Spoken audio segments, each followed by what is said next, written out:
Hello everyone, you're welcome to today's tutorial. Today we are going to be making this beautiful baby gown. I actually saw this design online and I decided to recreate mine and it came out really beautiful. If this is what you would love to learn, please kindly follow me through the process.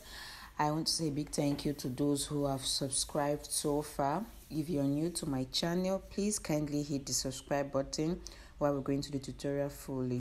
So I am making this gown for a baby of 1 year old. The neck width and the neck depth I am working with is 2 inches. So I'll be connecting both points together. So next, I'll be marking the shoulder, which is 8 inches divided by 2, which is 4 inches. So next, I am marking the depth of the armhole, which is 4 inches. So I mark the point like that, then roll a line across. The full length of the upper part that I am working with is 8 inches. So I'll mark the point like that, then connect the point. So next, I am going to be marking what I have at the upper part, which is 4 inches, to enable me have a straight line across to the shoulder slope. So after rolling the line, get the midpoint of the line. So on this line, which is now our new chest line, I'll be dividing the baby chest circumference, which is 20 divided by 4. I have 5, so I'll mark the points there. Then I'll connect the 3 points together. So our armhole is being formed. I'll also be marking the 5 inches below. Then I'll be adding extra 1 inch for ease. I'll do the same at the chest area. So I'll connect both lines together.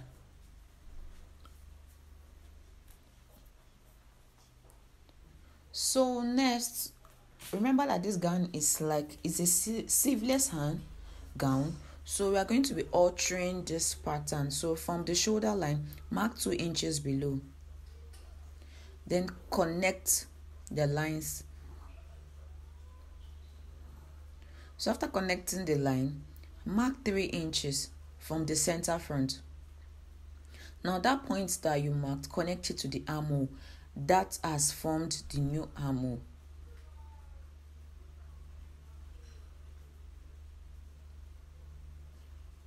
So I am done connecting it. So for the front, I don't want it to be straight, so I am going to be covering it with half of an inch.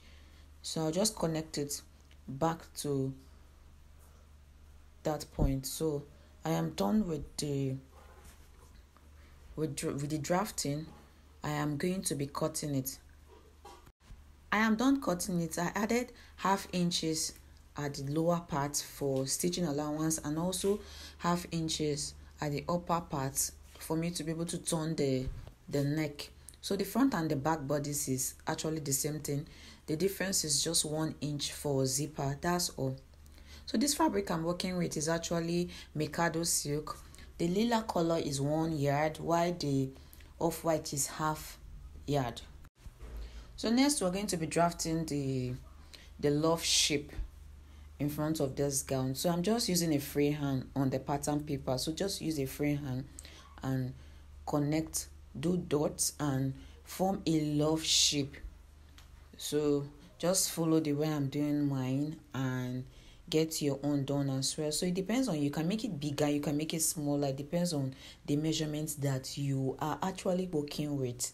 So you can do it big, you can do it small, depends on you, depends on what you're looking out for, depends on what you want to achieve. So after doing it, I am blending it.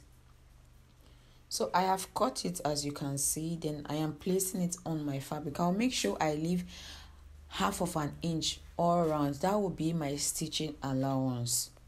So I'll cut the 5 pieces and show you guys. So you can see I am done cutting it. I cut it to 2 inch because we are going to be forming a love shape. So you need 2 inch for the 5 piece that we are cutting. So go to your sewing machine, sew it to the point that I am showing. Leave the upper part because that's what you'll be using to turn it. So do the same for the rest. So you can see that I am done stitching it. I left the upper part because that is where I am going to be turning my fabric from. So the upper part is actually open for me to turn it out. So we are going to turn this way. When you're done turning, please give it a good press. This part that is open, you can sew it or leave it that way. So for the down part, I am going to be folding a full flare because at the upper part there, we are going to be doing a pleat. So that part, I'll make sure that it is a bit bigger than the waist circumference of the baby, so that after doing my pleat, I will have the exact measurements that I need for the baby. So I'm going to be using 5" to cut the flare at the upper part. I'll be marking 5 inches round. So at that 5 inches, I'll make sure that the fabric that is left is enough to complete the full length of the gown for the baby.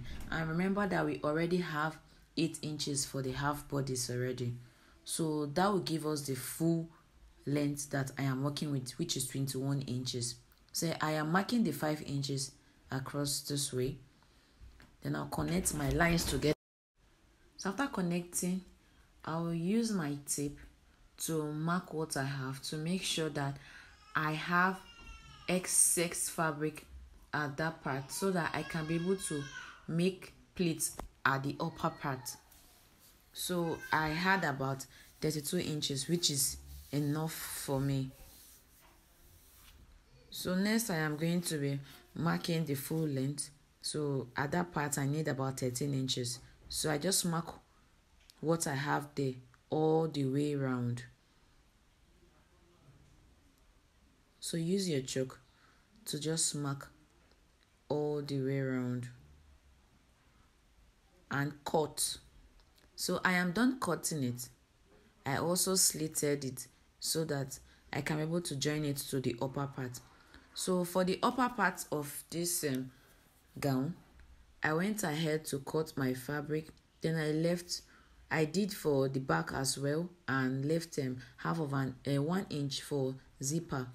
So this strip I am marking is for the tiny hand at the upper part. So it's actually 7 inches by the length and the width is 3 inches. Why this long strip is for me to use to turn the neckline and the armhole. So remember that we alter the bodies in the beginning. So please, before throwing the upper part away, kindly mark what you have there. So me, I had about 2.5 inches. So that's why I cut a strip of 7 inches. So on fold it was 2.5, which is 5 inches. So by the time I stitch with half of an inch allowance, the hand will fit in very well to the baby. So you will fold this way and fold again. Then you stitch across. After stitching it, before you will be able to attach it to the bodies. So I'll do mine and come and show you. So this is it. I have stitched the hand to the body. I also piped the armhole and the neckline. I also went ahead to attach my zipper. Please, when you're fixing the zipper, don't stitch it to the end because you know that we are going to be joining it to the lower part of the gown. So take the down part of the gown. I also made my pleats. If you don't know how to do this, please, I have a video on how to do a kissing pleat. Video is on my channel. So what we're going to be doing next is mark the midpoint of this down part, then also mark the midpoint of the upper part. So you can open the zipper like this so that it will be easy for you to do it. And you can as well join the sides first of all before joining it to the down part. So in my own case, I just notched the middle, then I went over to the sewing machine to stitch it down. So next, I am done ironing this love shape. So we're going to be doing a pleat at the upper part, just a little pleat. Then you stitch it. You hold a little pleat again. Then go to your sewing machine and stitch it at that part, the remaining. So I'm done doing the pleat on it. You can see how it's looking. So this is how we are going to be placing it on our gown. So it should be overlapping each other, so that the middle part will be very tiny for us to close. So you overlap it like this on each other. So this is the third one. I'm just putting it so that they'll overlap each other. So next, take the fourth one and put it on top. Also make sure that it's overlapping on each other. So you have to set it first on the table to know that this is the exact thing that you want to do before pinning it down. So I am taking the last one now. I'll fix it under it like this. So you can see that the shape is already forming. I hope you can see. So make sure that the center, the middle part is tiny. So use your pin to hold it down. So when you are done holding, use your pin again to hold the second one.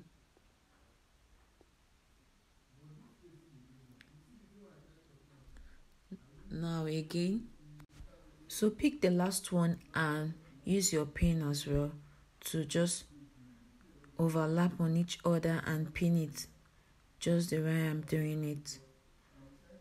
So the last part is that the center front. So use your pin to pin it down. So I am just doing this to illustrate. Please, when you are pinning it down, make sure that the hole at the middle is very tiny. So then you go to your sewing machine and stitch it in form of a circle. Just stitch all of them round, but make sure that they are very close to each other so that the hole at the middle will be very tiny. For you can either bead on the center front, or you can use any applique of your choice to use and enclose the circle, the hole at the upper part. So I actually got this from a tailoring store. That is what I am going to be using to close the middle part. So I am going to be using a gum. I'll use a gum to close it. So you can see that the shape has already formed. It's actually looking beautiful. I hope you can see. So I'll just put a gum at that part, then put it at the middle before attaching it to the main gown.